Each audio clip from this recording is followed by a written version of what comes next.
Shri Venkateswara gold తాకట్టులో ఉన్న మీ బంగారాన్ని విడిపించి కొనబడును.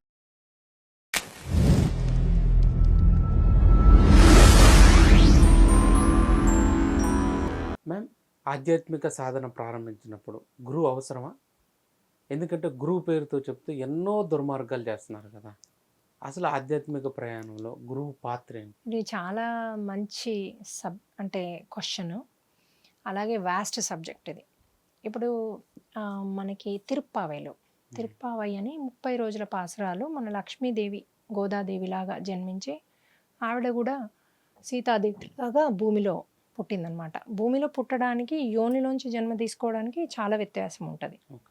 ఎందుకంటే మనం ఒక మనిషిగా యోనిలోంచి పుట్టినప్పుడు మర్చిపోతాం అన్నీ.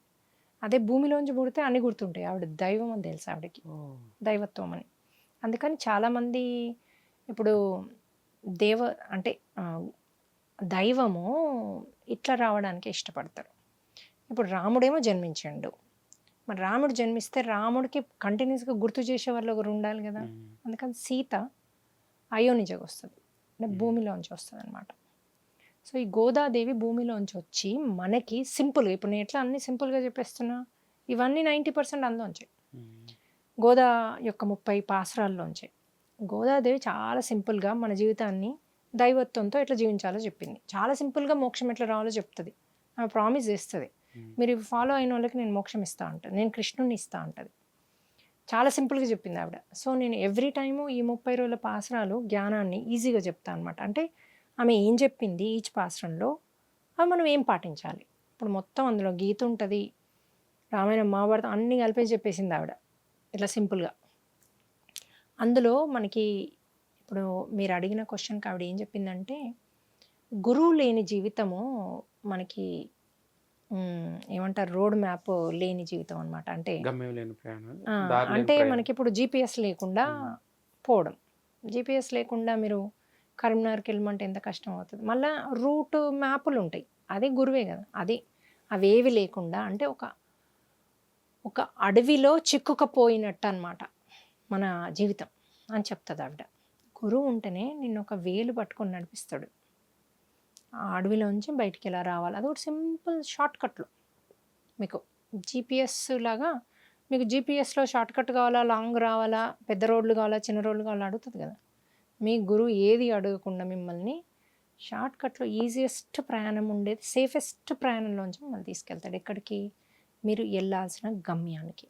మీకు మోక్షం కావాలంటే మోక్షం కాదు, 5వ తలంలోకి వెళ్తా అంటే 5వ తలం, ఆత్మసాక్షాత్కారం వ్యక్తిగా ఉంటే అది కాదు, నేను రిచెస్ట్గా బతకాలి అంటే అది. మీ యొక్క కోరికని బట్టి మీ గమ్యం ఉంటుంది. మీ కోరికని మార్చగలిగి ఇంకా హయ్యర్ స్థితికి తీసుకెళ్లేది కూడా గురువే చేయగలుగుతాడు, ఇంకెవరు చేయలేరు.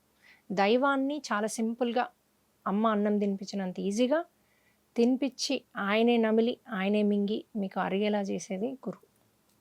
గురువు లేకుండా డైరెక్ట్ దైవత్వం దగ్గరికి వెళ్ళడం చాలా కష్టం. అది ఇప్పుడు కొంతమంది కూడా, ఇప్పుడు మీరు ఫాలో అవుతున్నారు అనుకోండి, ఏదో ఒకటి చేస్తున్నారు.